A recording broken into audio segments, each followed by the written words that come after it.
Lobbying for medical cannabis to be available more than it is, even though the law is changing. It's quite complex, quite confusing, I think, for many people, and different in different states and federally and so forth. Very important contribution being made via this wonderful and amazing plant, which has been maligned for so long, to the health and well-being of human beings, of humanity. So I'd like to welcome Deb Sharp up to the stage, who's Deb Lynch, sorry, that was a Freudian because I know someone called Deb Sharp. Deb Lynch, who has her own pretty amazing story too. I'm not sure if she's telling that, but she's certainly going to give you some really important information. So Deb Lynch, here, thank you.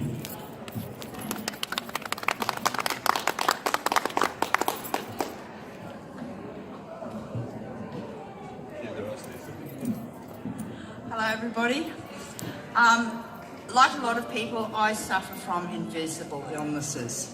I've got multiple medical conditions, and anyone who's got an invisible illness knows that it reflects on your everyday life, from having people stop you when you park in the disabled parking and question whether you have the right to park there, to family members who don't recognise the extent of your illnesses because they can't be seen.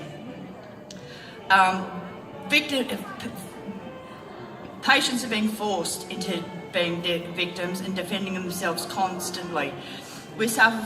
Anyone who has been on medications knows that the pharmaceutical side effects to many of these diseases is often worse than the cure, and they're not cures, they're symptom masks, which often need more symptom masks to cover the side effects from your original treatment. I joined the MCUA in October 2015 after I'd exhausted all treatment options for my multiple health conditions. The MCUA was founded by Gail Hester. Gail started the MCUA after the death of her own daughter from bowel cancer, prior to knowing the benefits of cannabis oil. When she found out about cannabis oil after Sarah's death, she decided to start the MCUA so that no other family had to go through what she had to go through without that information available to them. And Gail's down here videoing at the moment. So I found out from the MCO, I stumbled across the group on Facebook, and I found out about cannabis oil and about a hemp seed diet and about actually changing your diet so that your body has the best chance for the cannabis oil to work. Because it doesn't, unlike pharmaceutical medications, it doesn't work on symptoms. It works holistically to bring all of your other I've gone blank. Systems. All of your other systems back into balance. You have the more receptors for cannabinoids in your body than any other receptors in your body, and you only have receptors in your body for things that you make naturally within your own body. So we actually make cannabinoids in our bodies. The equivalent of THC is called anandamide, and it's actually in breast milk and why babies get milk drunk. But we also need it for many other things. It's a neurotransmitter like serotonin or dopamine, and it actually tells your transmitters either to turn up or turn down. And it's like if you jump into a boat and it starts to rock, it's your endocannabinoid system that brings that back into balance by affecting all of your other systems in your body. In order to be able to be prescribed cannabis in this country, you have to go through both the federal and the state application processes, and it's involved and convoluted and very, very difficult to negotiate. I haven't been able to negotiate it, and I've got terminal conditions. Basically, I'm on a specific blend. With cannabis, it's like you've got a dozen different varieties of Riesling. Every single one is different to the one beside it because they have different they're all Riesling, but they might have different terpenes or different flavonoids, and they're just grown from a different plant, so they're a different strain, and there are slight differences. The same is with the cannabis plants. You have different levels of cannabinoids, you have different levels of the terpenes and of the flavonoids, and they all work together in a system called the entourage effect, where all 400 compounds work together to achieve an end result. That's why it's never going to be successful as isolated compounds. The isolated compounds don't work as well as the whole plant working together. And there's very little education being done with the medical profession out there, whether it's because the application process is too difficult. Many of them are not even getting involved in the application process, including Gold Coast University Hospital. I'm a public patient up there, and I'm under the rheumatology department. When I first asked for a prescription through them, after it became legal, I was told that if they rocked the cannabis boat and went against policy, they would lose their job. Several months later, I went back and I asked again about a cannabis prescription, because cannabis is the only thing that will control my diseases. I've exhausted all treatment options, and I was told by the next rheumatologist it's not legal. I corrected him and I advised him that under federal law that they are supposed to be prescribing this through the hospitals and dispensing it through the pharmacies, and no authorised prescribers are required through the public hospital system. I was told to contact the head pharmacist, which I did. I'm still waiting for him to call me back, which is probably 8 months ago. In October last year, I again requested from my rheumatologist that I could go through the legal system after having been arrested for treating myself. And I was told that because there were only a few applications approved in Queensland, Gold Coast Hospital doctors weren't even going to be prescribers. I've now taken this to the Health Minister, and I intend on taking it to the Health Ombudsman if necessary. But I've put in a complaint to Gold Coast Hospital to see what happens from there. But I've had to leave the hospital. I was admitted with pneumonia for part of my condition at one stage, and for 24 hours I was in one ward where I was being treated with my oil, because that's the only medication I'm on. When they moved me from one ward to another and I went into the next ward, they go, no, you're not using your oil here. And I explained, well, you're denying me treatment. This is what's keeping my terminal illness at bay, and it's a progressive disease. I'll get worse, not better. And they said, too bad, you're not using that here. I said, well, I'm sorry, I'm going to have to leave the hospital. And they said, well, you're going to have to sign a piece of paper to say that you're leaving against doctor's advice. I said, I'm not leaving against doctor's advice. I'm leaving because you are denying me the treatment that has been keeping my disease under control for 2 years now, where you guys failed. You know, I have exhausted all treatment options through you, and you can give me no relief. So it's a broken health system, and patients are starting to take control of their own health. Like many others, I've lost faith in the medical profession. I see them now as prescription pad drug dealers who have been, I know I sound a little bit negative, but when you've been down this road and you have had so many negative instances with the medical profession, they're not healers any longer.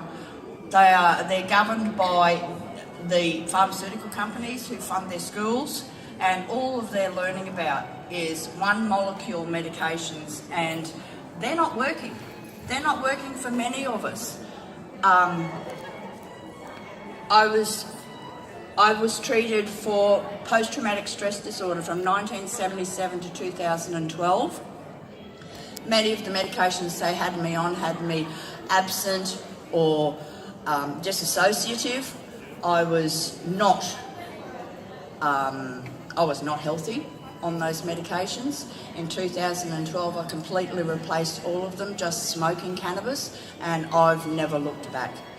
I've not had an instance where I couldn't calm down since I've been off those medications, and quite frankly, very, very often They made me suicidal. And my children had to grow up with that nonsense. So I stumbled across the MCUA, and the very first time I made cannabis oil, I noticed a significant improvement in my symptoms.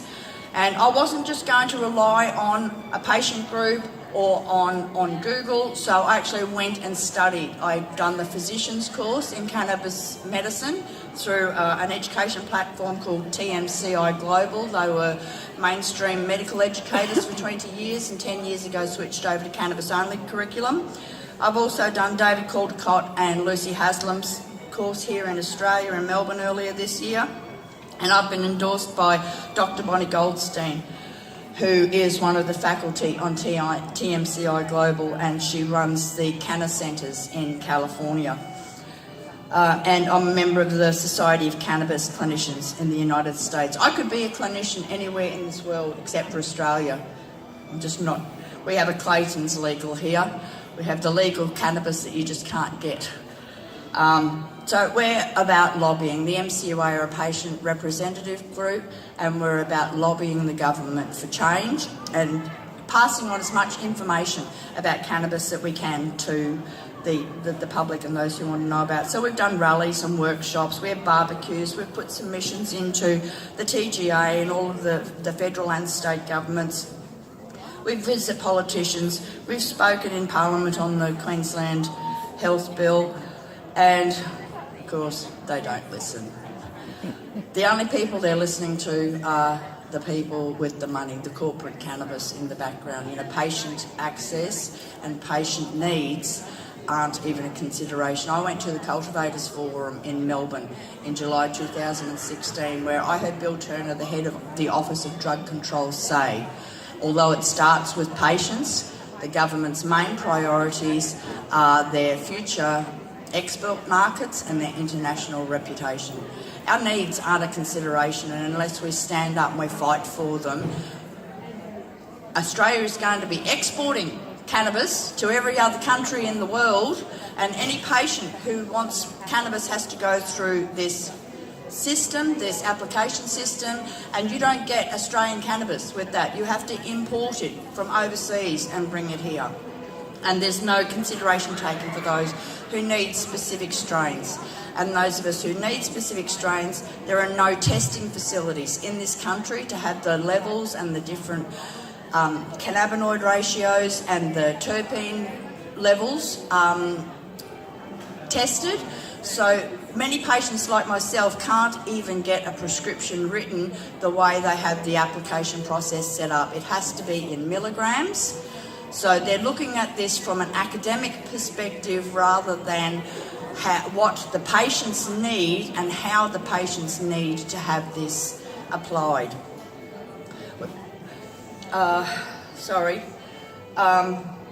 We go to cannabis conferences. We have the Canananas events. The next Cananana event will be in Mackay on the 2nd and 3rd of February. Is that 2nd and 3rd and 4th of February in Mackay. And in March we'll be having one at the Sunshine Coast. At these Canananas events we give education on cannabis medicine. We also do demonstrations on the skills that are required to make your own products. Now, we don't use illicit goods. Instead of making an alcohol extraction of cannabis, we'll do an alcohol extraction of oranges and end up with orange oil. We'll do the magic butter machine and we'll make rosemary butter. We'll use tomato plants and show you how to grow them and to clone them and to care for them. And then what you do with those skills when you go home to care for yourselves is entirely up to you. Well, we've done a few of these so far, and I think the best thing is, you know, people need to be able to take control of their own health these days. It's as simple as that, and you need to have these skills in order to be able to do that, because they're skills like many others that we are losing from society. We've done the HHI in Sydney and Melbourne on the 23rd of the 1st. I'll be speaking for Brisbane Conservatives at Mount Gravatt, and we still have no medicine. The government had the exports, and this was their intention all along. The Australian patients, Australian consumer base and Australian access were never considerations. And while patients like myself continued to be arrested and have no legal access. Costs are prohibitive to import it from overseas. For a 3-month supply of imported cannabis, oil and bud for one patient, it has cost them $7,000. That's going to be the rough price of what you're going to be paying to import it here. Home grow and Australian product is essential for us to be able to use cannabis as medicine. It has been deliberately held away from us, and everyone needs to bring their state and their federal members and just demand they change these laws. And don't just do it once, do it every week and remind them that, you know, they work for you. Otherwise, you, like myself, will have to go through the judicial system and fight this. Thankfully, I have a very good case. And many serious health conditions that can't be controlled with mainstream medication. I have medical necessity and I have justification or excuse for this, and I'm going to prove it in court and prove that the Queensland government, and specifically here for me, are the ones who are blocking our access. So anyone who does find themselves having to defend themselves for cannabis crimes, please do not plead guilty. Plead not guilty and actually fight this, because the more people that just go ahead and say, oh yes, okay, it's easier for me to plead guilty, it won't cost me so much and I'll get a lower fine, that might be a badge of honour for them to wear, but that's not helping anybody else out in the community. That's not saying these laws need to change. These laws are wrong.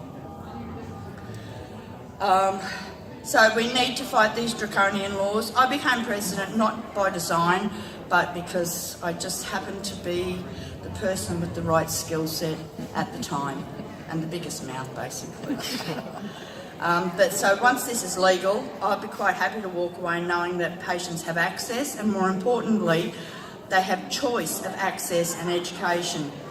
Then I'll be able to fight my diseases and my conditions rather than having to use all of my spoons for fighting for legality. I can explain some more about the medical side of cannabis, because we've gone through this much faster than I thought it was going to. Sorry? Anyone got any questions? Yeah, has anyone got any questions? No? Because nobody really in the community is educated enough to know what questions to ask. Many of us... Okay, cannabis medicine is tailored specifically for the patient. We can have the same conditions, like this lass here could have the same condition that I have, and I would need a different oil to her because it's plant-based medicine and because each one of us is different, and what we need to take in order to heal ourselves is different. So, what can it treat? What can cannabis oil treat? What can't it treat is probably a better question. What can't it treat? It can treat just about anything from epilepsy to chronic pain to heart disease. There are several conditions. Glaucoma? No, iPad. Sorry, Okay. I need a list. Within Dr. Goldstein's book, which is called Cannabis Revealed, how the world's most misunderstood plant is healing everything from chronic pain to epilepsy. Now, within this book, we have found that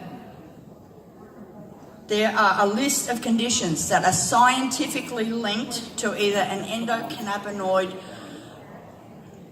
Deficiency. dysfunction or deficiency. Sorry, I'm getting nervous up here. It's all right. Okay, and these conditions, as I said, have been scientifically linked to these things. Autoimmune diseases, epilepsy, migraines, fibromyalgia, myofascial pain syndrome, irritable bowel syndrome, failure to thrive in newborns, complex regional pain syndrome, cardiovascular disease, anxiety and depression, schizophrenia, multiple sclerosis, nausea and motion sickness, Huntington's disease, Parkinson's disease, and menstrual symptoms. In many cases, it's particularly in anxieties and epilepsies, for example, your neurotransmitters are firing too fast. So you need the cannabis, and specifically a lot of people need the THC to calm it down, to slow it down, to stop those overexcited, Reaction. the overexcitedness, so that it can bring you back into balance. So one person may need a high CBD oil. Another person like myself might need a high THC oil. It is tailored specifically for that patient, and there is a lot of trial and error in the beginning. You have to try the CBD levels, you have to try the THC until you work out which ones work best for you. You have to try different terpenes and different terpene combinations. It is, as I said, a little bit of trial and error in the beginning, but once you work out what is required for you, then it's just a matter of growing that plant and making the extractions. You can either do an alcohol extraction and flush the oils from the plant and then evaporate the oil off, the alcohol off, which will leave you with the oil at the end. That will be the full extract oil. If you've activated the THC in its raw form, the plant doesn't have THC. It has THCA, which is the acid form, and it is non-psychoactive. You could eat a pound of it and you wouldn't get stoned. In order for you to get that psychoactive effect, you need to heat or age the cannabis. Now, if we think about a lot of people are dubious because there is a psychoactive effect. However, if you think about any of the antidepressants, anti-anxieties, opiates, or any of those that you take, do they not give you a psychoactive effect as well? The difference being with cannabis, you don't lose your quality of life. I was on so many opiates just to control the pain that I go through that I didn't get out of bed. I was just not there. I wasn't functioning. I wasn't interacting with my family, which in itself caused long-term problems. And there was one Christmas day, I didn't even get out of bed all day, not because I didn't want to, but because I literally couldn't get out of bed. I don't have that anymore. You know, I have my quality of life back, and I have my pain controlled. So I know which way and I don't risk death. The receptors in your brain that are affected by opiates can switch off your heart, can switch off your breathing. There are no receptors in that part of your brain for cannabis, so you can never die from an overdose. The worst you will get is a bit trippy, and you'll sleep well.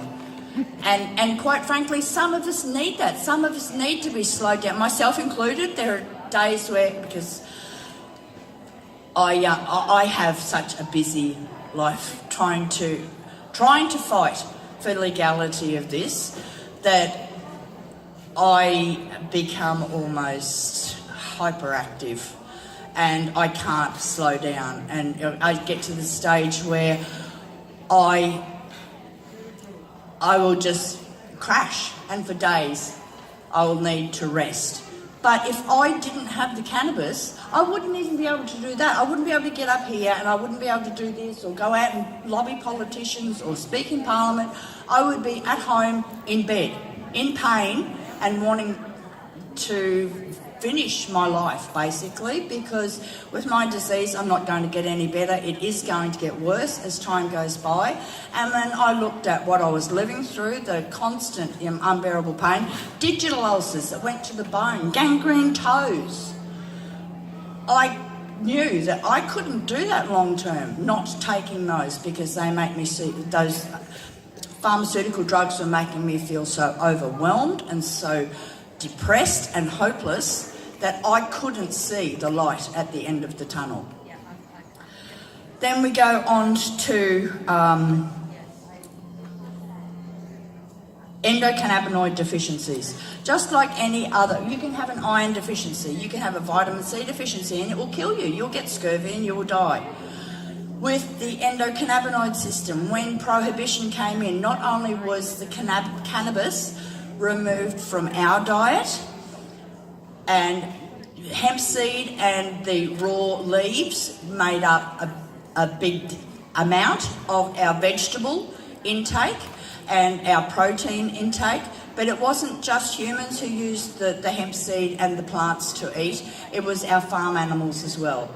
So all of our meat and our dairy and our eggs and everything that was produced on the farm, they all of those animals ate hemp seed and they ate hemp plants, and that was their basic diet. So their cannabinoid levels were higher. So the food we were eating, the cannabinoid levels were higher. So in a lot of areas and a lot of people's ideas, we are now 4th generation endocannabinoid deficient, and it could be responsible for a myriad of conditions. I have autoimmune diseases. That's one of the things that a cannabinoid deficiency can cause.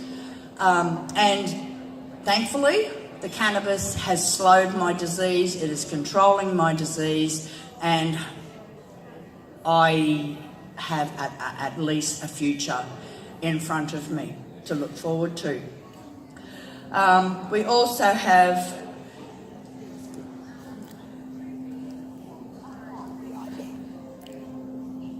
different methods of treatment.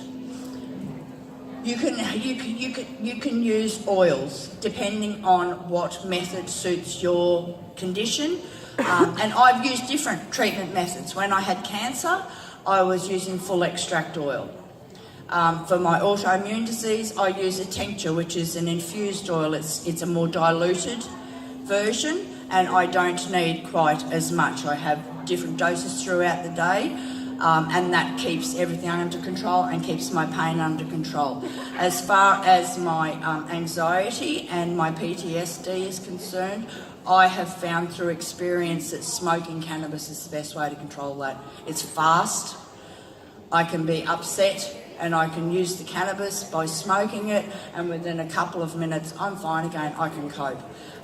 Because of the PTSD, anyone who has had conditions like this before knows that you have no control over that. With the anxiety and the panic attacks, and it's just overwhelming. So then you have topicals. Having a systemic autoimmune disease, I have skin involvement as well, so I get lesions from the top of my head to my ankles, and the cannabis topical ointments are the only things that have been able to keep these lesions under control. I have tried every prescription ointment, I have tried steroids, and nothing was working, but the cannabis topicals do keep it under control. There are some people who have abdominal problems, whether it be cancer in their abdomen, or things like endometriosis, or menstrual problems. You can use either a rectal or a vaginal suppository, where you're inserting it into the area where it is closest to where it is needed. Now, using it in this way, you absorb it straight through your cell walls into your bloodstream, and you don't get that psychoactive effect. Some people find it is a more successful mode of treating, and others find that it's not. There again, it's a personalised thing, and it's something that you will want to, by what conditions you're treating, then you'll want to decide what method that you want to use. Hemp seed is an awesome detoxer, as well as having all of the omegas that we require in better proportions than even fish oil. It's full of vitamins and minerals and proteins and calciums and magnesium and manganese, and all of the things that we need are in hemp seed. It's also an excellent detox. So if you had like 2 to 4 tablespoons, I do mine in smoothies. I just put a few tablespoons in a smoothie every morning, and that will help detox the poisons and whatnot from your body.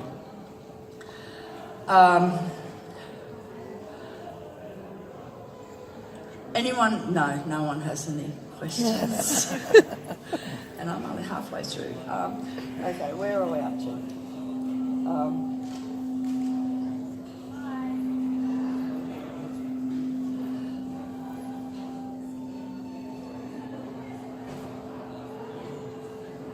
Okay, some people still smoke. Other people use the vaporizers. Now, the vaporizers heats the cannabis oil or the tincture of cannabis oil to a point where those cannabinoids evaporate off, and you can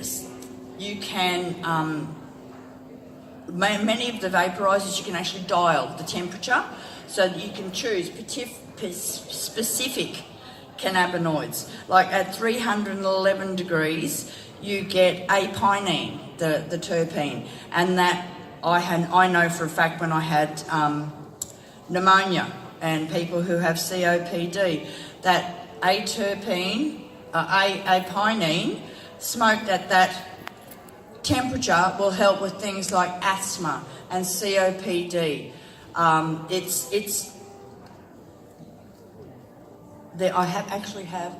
There's a guide that you can find online that has all of the different cannabinoids and terpenes and the different temperatures at which they evaporate off. It takes back to decarboxylation, where you have to heat the herb in order to activate the THC, which you need for pain and you need for many of the calming anxiety type conditions like PTSD. You have to I pop it in a bag, in an oven bag, and make sure it's tightly sealed, because while you're heating it, some of the cannabinoids are going to evaporate off, and during the cooling process, then they're reabsorbed back into the plant. So you pop it into the oven in an sealed oven bag at 110 degrees for about 40 minutes, then take it out and completely cool it down. Now from there, you can make anything. That's your activated herb. You can pop it in some carrier oil, be it coconut oil. I personally use avocado oil because I've got major artery disease, and I found that in my own case, the coconut oil was making that worse. So I now use avocado oil, which has no cholesterol. And you put your herb into the oil in a slow cooker on low for 24 hours. At the end of that 24 hours, you can either take that orally, or you can add things to it like a cow butter and beeswax to make a topical preparation. If you do the alcohol extraction, where you wash the herb with the alcohol and then you evaporate off the alcohol, you're left with the full extract oil. Full extract oil is used mostly for cancer. For people who have cancer, 60 grams in a 90-day period is what they class to be the base cancer treatment. So you start off small. You start off with about a rice grain size of the black cannabis oil, and you build up every day until you're taking 1 full gram a day. And over a 90-day period, you should be ingesting 60 grams of that oil, not 60 oils of that gram. I'm being all dyslexic now. And as I said, I've had cancer. I've had my kidney removed. I had a urothelial carcinoma. 12 months later, I had another lesion discovered in my bladder wall, which I have a report which states they believe was another urothelial carcinoma. They didn't take a biopsy at the time though. I didn't have a biopsy for about 8 weeks, and during that 8 weeks, I had a full course of cannabis oil. When I went back to have the biopsy done, the lesion was gone, There were no cancer cells, and all they could find was hyperplasia, which is scar tissue. I've not had another lesion since. And I'm not the only person who has been cured of cancer with full extract oil. You can also use that full extract oil, and you can blend it depending on how much, you know, what strength you need, with glycerin, and you can use it in a vaporizer. People who have lung cancer often use vaporizers and gets the cannabinoids in there. I had one lady who I knew whose tumour was so big in her lungs that her lungs were filling up with fluid. Within 6 weeks of starting to smoke cannabis with a vaporizer, that tumour in her lung was gone. The fluid in her lungs were gone. The secondary cancers that had gone to her lymph nodes in her neck, she used a topical ointment on those, they were gone. She did pass away, but it had nothing to do with her cancer. She died from complications of her chemo. And that is tragic. And the majority of people who do die from cancer die from the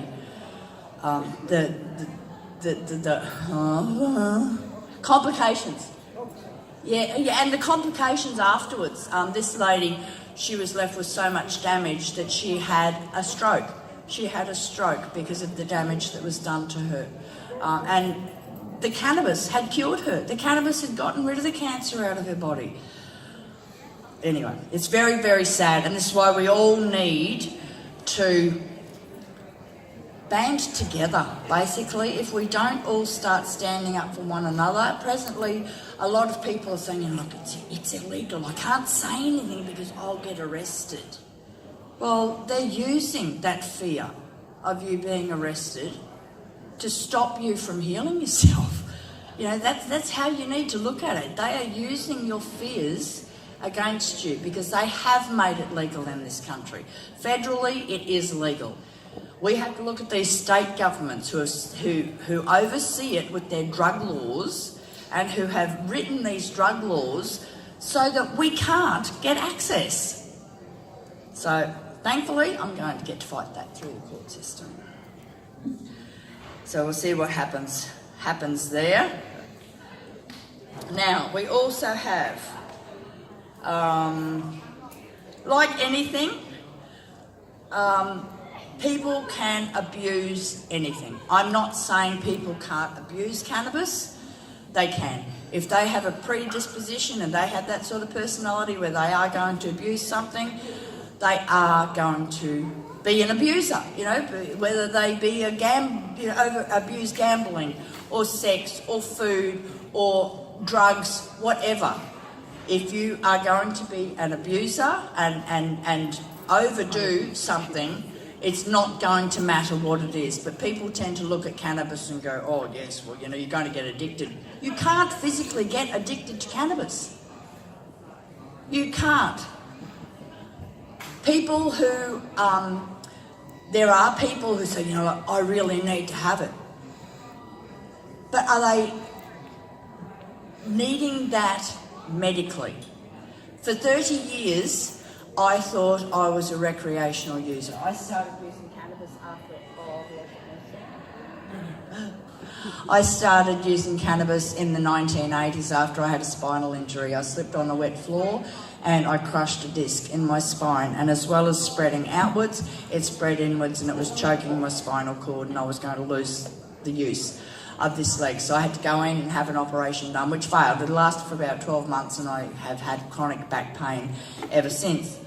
But the painkillers weren't working, and a friend suggested cannabis. And they said, you know, try that, it'll help with the pain and it'll help with the muscle spasms. And I found it did. Another drug that they had me on at the time was Rohypnol. They had me on the date rape drug of a night time to sleep because I wasn't sleeping. And when I was on 2 of those a night and I still wasn't sleeping, I couldn't walk straight line. I was bouncing off the walls, walking down the hallway, but I was still awake. I still couldn't sleep. And I thought, this is ridiculous. And I discovered from treating my back that if I had too much of it, I got sleepy. So over the next few weeks, I substituted the Rohypnol. I weaned myself off that and I substituted it with smoking cannabis. I also found that, as I said, I've been treated since 1977 for anxiety and post-traumatic stress disorder. And I also found that it helped me calm down. And it was several years, as I said before, I realised that it was the pharmaceutical drugs that were also exacerbating my conditions. And in 2012 I stopped. And like I said earlier, I've not had a bad anxiety attack since, or an incident where I couldn't calm down, which was quite often on the drugs that I'd been on before.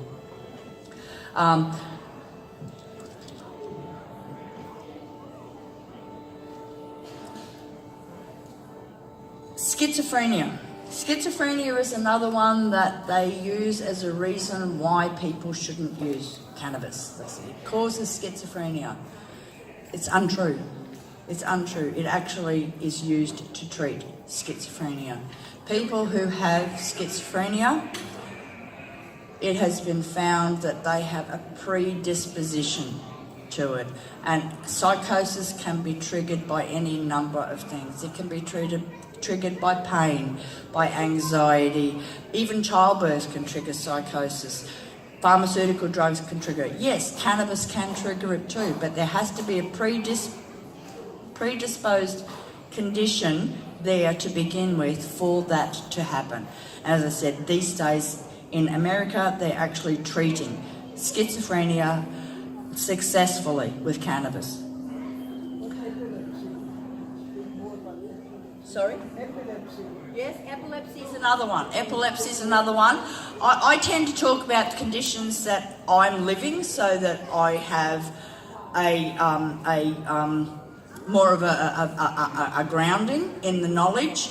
I don't have epilepsy, but it is very, very successful with epilepsy. The problem being at the present time is that, yes, they do get a lot of benefit from some of the CBD oils short term, because it's an anti-inflammatory, and it does help to calm things down and reduce the inflammation. However, over a long period of time, the CBD in most people with epilepsy isn't enough, and they need the added cannabinoids, whether that be the THC, the CBD, CBN, CBG.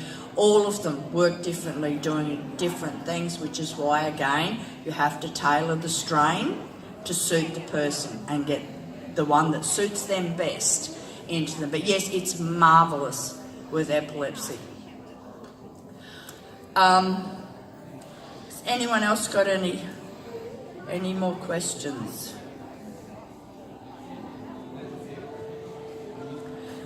There are lots of diseases that can be treated with cannabis.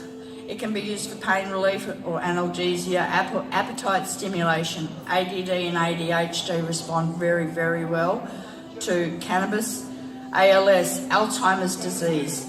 Alzheimer's disease are actually treating many patients overseas now with cannabis as having enormous success. Anxiety and depression, arthritis. I have arthritis connected to my autoimmune diseases, inflammatory arthritis, where my own body is attacking all of my joints. And if I use a topical preparation and rub it into my joint of a night time, by morning, it's fine. Asthma, autism spectrum disorder, cancer, diabetes, epilepsy, fibromyalgia, gastrointestinal illnesses, glaucoma, hepatitis C and liver disease, Huntington's disease, inflammatory and autoimmune conditions, migraines, multiple sclerosis, Parkinson's disease, post-traumatic stress disorder, schizophrenia, skin disorders, sleep disorders, spinal cord injury, Tourette's syndrome, traumatic brain injury. All of these conditions are being successfully treated with cannabis.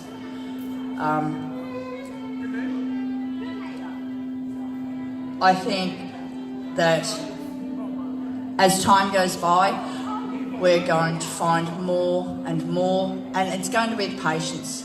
Unfortunately, the medical professional, as I said earlier, the schools are funded by the pharmaceutical companies. They don't know any other way to practice medicine anymore. They are not healers. They are prescription pad drug dealers, I'm sorry. And we need to get back to doctors being healers, to be looking at us as a whole. I took 3.5 years to have my disease diagnosed, mainly because it's covered by so many different specialities that nobody bothered to put everything together. I see a skin specialist, I see an allergist, I see a gastroenterologist, I see a rheumatologist, I see, who else do I see? There's about 8. Urology, respiratory, and none of them put all of the symptoms together. They were just looking at their own little speciality and saying, yes, okay, well, you have these symptoms for me to treat. And that's all they looked at. And it wasn't until I got to the point where I couldn't cope anymore with what was going on. I couldn't walk, I had a bad foot, and I insisted on seeing an infectious diseases doctor. And it was he who in the end said, look, no, we have to get all of your doctors together and work out whether, this is something bigger than just, one infected foot. And it was a systemic condition. It has many names. It's called Raynaud's phenomenon with limited scleroderma.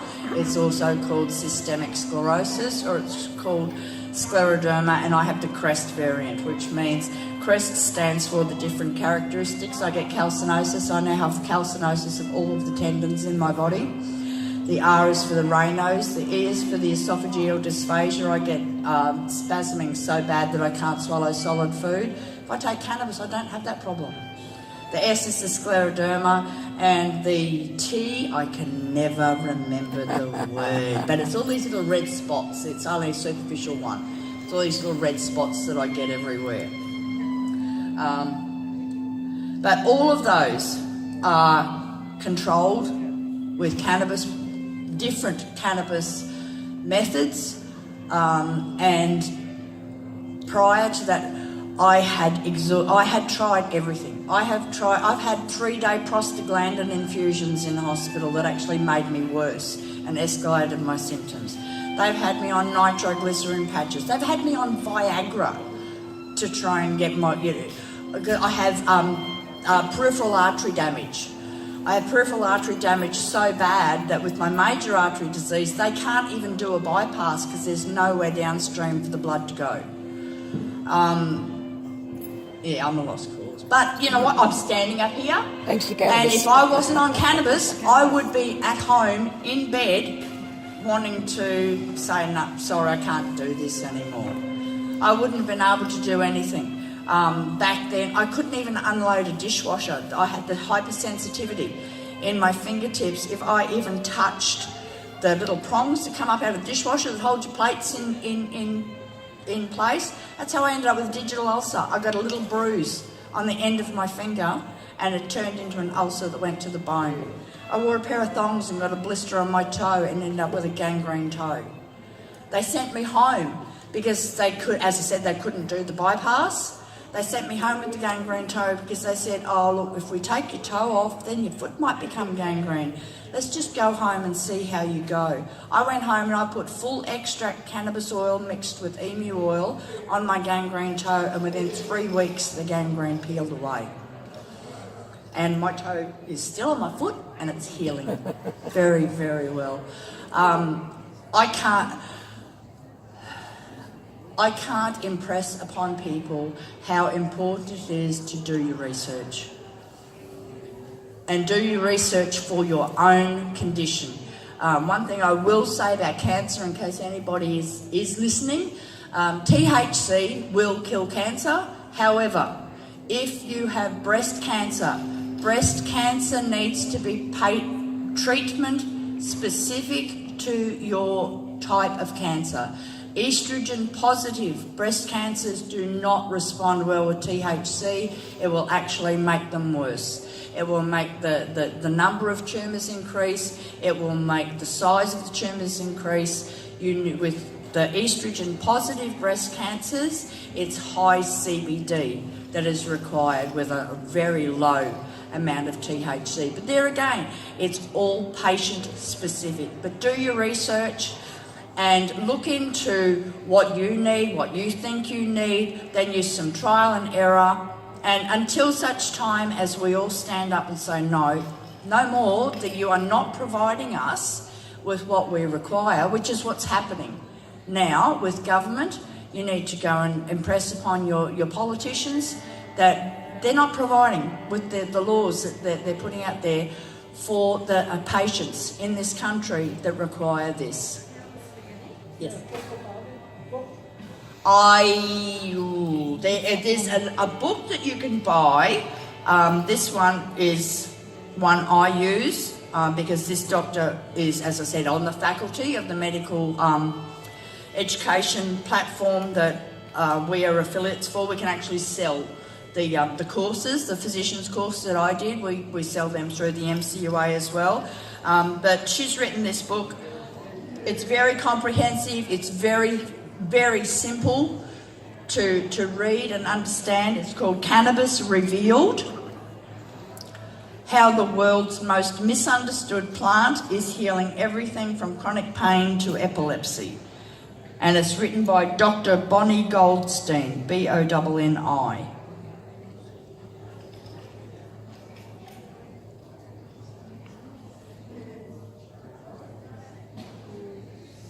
Yes.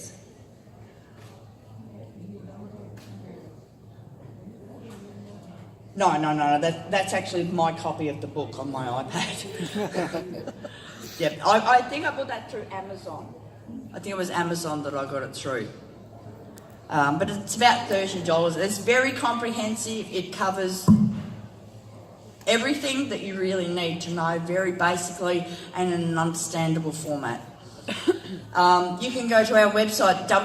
We have a Facebook group called the MCUA, the Medical Cannabis Use Association of Australia. We have over 16,000 patient members, where we basically talk about how we each are treating ourselves so that others can learn, others can ask questions.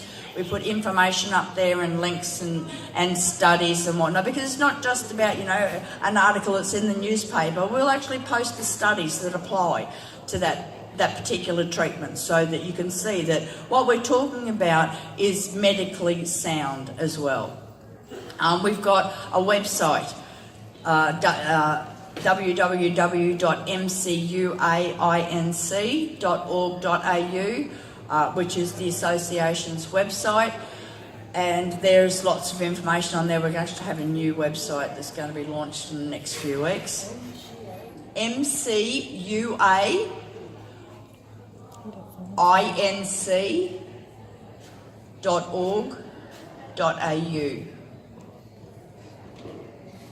And the Facebook group is the Medical Cannabis Users Association of Australia.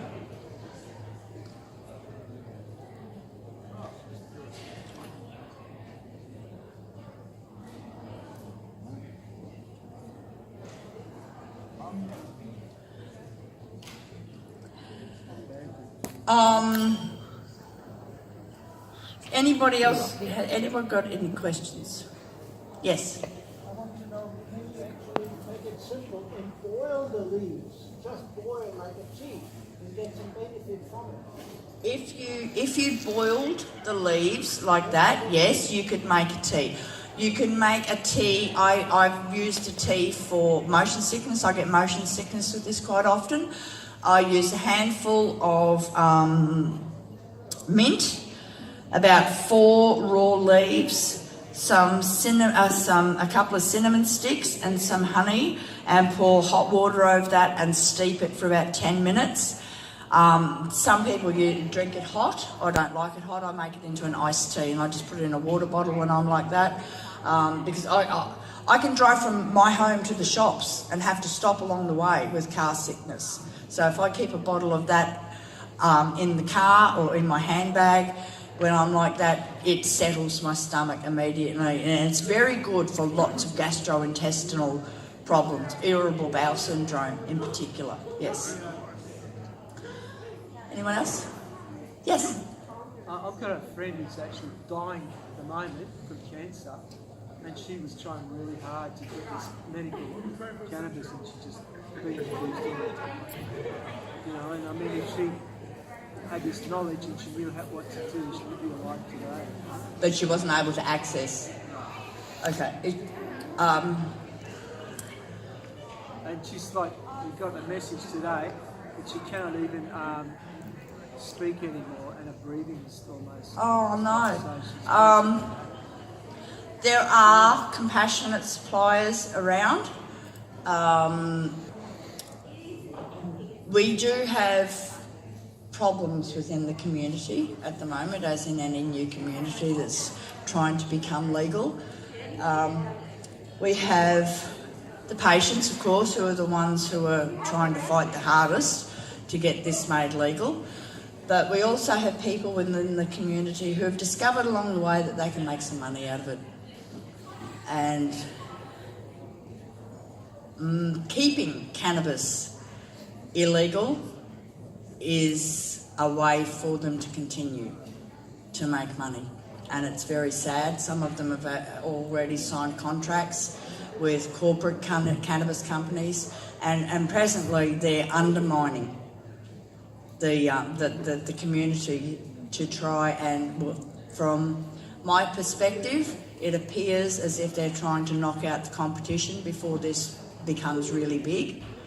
But the patients are the ones who are suffering at the moment. It's very sad. People can't find suppliers, or they go on to one of these websites and they see the turmoil that is going on at the moment by these agitators who are undermining our community. But we'll get through it.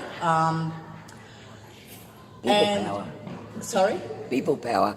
Yes, people power and patient power will get through this, and those who are doing the wrong thing will be exposed, and they will be excised from the community because they're not welcome. We are fighting government, we are fighting pharmaceutical companies. We don't intend on continuing to fight people from within our own community who just want to make money on us. But no, anyway, I went from being a patient to now being president of the association, and I haven't even done a very good job up here today. It's been a stressful week. It's been a very stressful week. It has, and I actually got through it much faster than I thought I would. And I'm thinking, I've still got 3/4 of an hour to go here. But basically, cannabis works holistically to bring everything back into balance in your body, so that if you feed it the right fuel, as in your diet and water, your body will heal itself. Cannabis isn't going to work symptomatically the way one molecule prescription medications do, but they are going to heal you. They aren't just going to cover up a symptom and not give you any cure, because think about it, you're just customers and you're just ongoing customers. We want to be healed so that we don't have to worry about this any longer. Thank you. Thank you.